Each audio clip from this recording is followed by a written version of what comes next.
कमी होतील अशी शंका होती आणि आज परत त्याच ठिकाणी पोहोचल्या जिथून सुरुवात झाली होती. ते एवढं मधला कालावधी गमावून मिळाला काय? नाही, खरं म्हणजे कसं आहे की तेव्हा सुद्धा जी पिटिशनकर्त्यांनी सादर केली होती तीच चुकीची होती.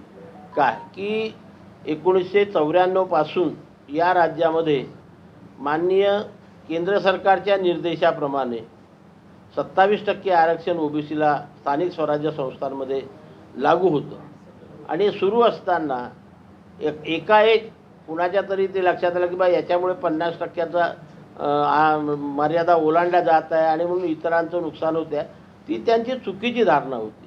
कारण 50%ची मर्यादा ही शिक्षण याच्यामध्ये त्यांनी ते दिलेली होती किंवा नोकरीमध्ये, परंतु स्थानिक स्वराज्य संस्था राजकारणामध्ये ती मर्यादा दिलेली नव्हती.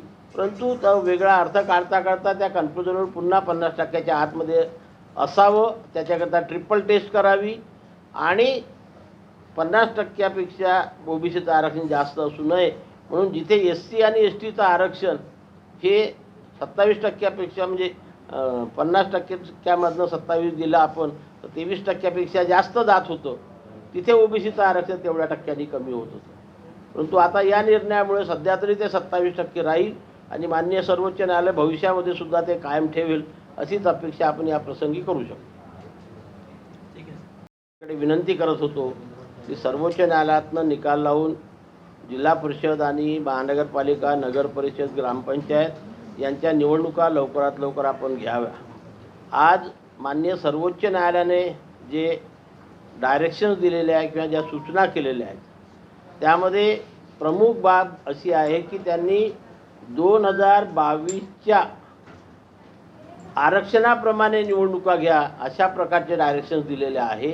म्हणजेच या महाराष्ट्रामध्ये 2022च्या पूर्वी जे 27% आरक्षण होतं ते 27% आरक्षण या निवडणुकीमध्ये ओबीसी संवर्गाला लागू राहील आणि या 4 महिन्याच्या आत या निवडणुका राज्य सरकार घेईल अशी अपेक्षा करायला काही हरकत नाही. कारण राज्य सरकारसुद्धा वारंवार जे काही मुख्यमंत्री आहे, उपमुख्यमंत्री आहे, संबंधित मंत्री आहे ते सांगत होते की सर्वोच्च न्यायालयाचा निकाल लागल्याबरोबर आम्ही 4 महिन्याच्या आत निवडणुका घेऊ.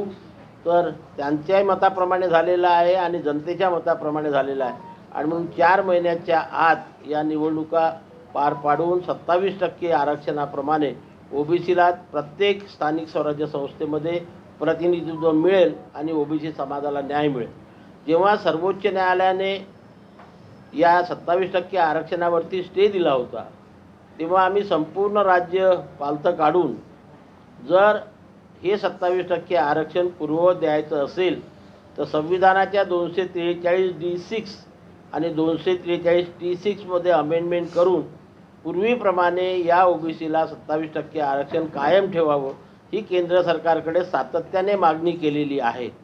आज मान्य सर्वोच्च न्यायालयाने पुन्हा 2022च्या पूर्वीप्रमाणे निवडणुका घ्या अशा प्रकारचे आदेश दिलेले असल्याने तात्पुरता का होईना पण या ओबीसी समाजाला दिलासा मिळालेला आहे, न्याय मिळालेला आहे असं मी समजतो आणि याच निर्णयाप्रमाणे भविष्यात हे आरक्षण केंद्र सरकार आणि राज्य सरकार टिकवून ओबीसी समाजाला न्याय देईल अशी अपेक्षा करतो. एकंदरीत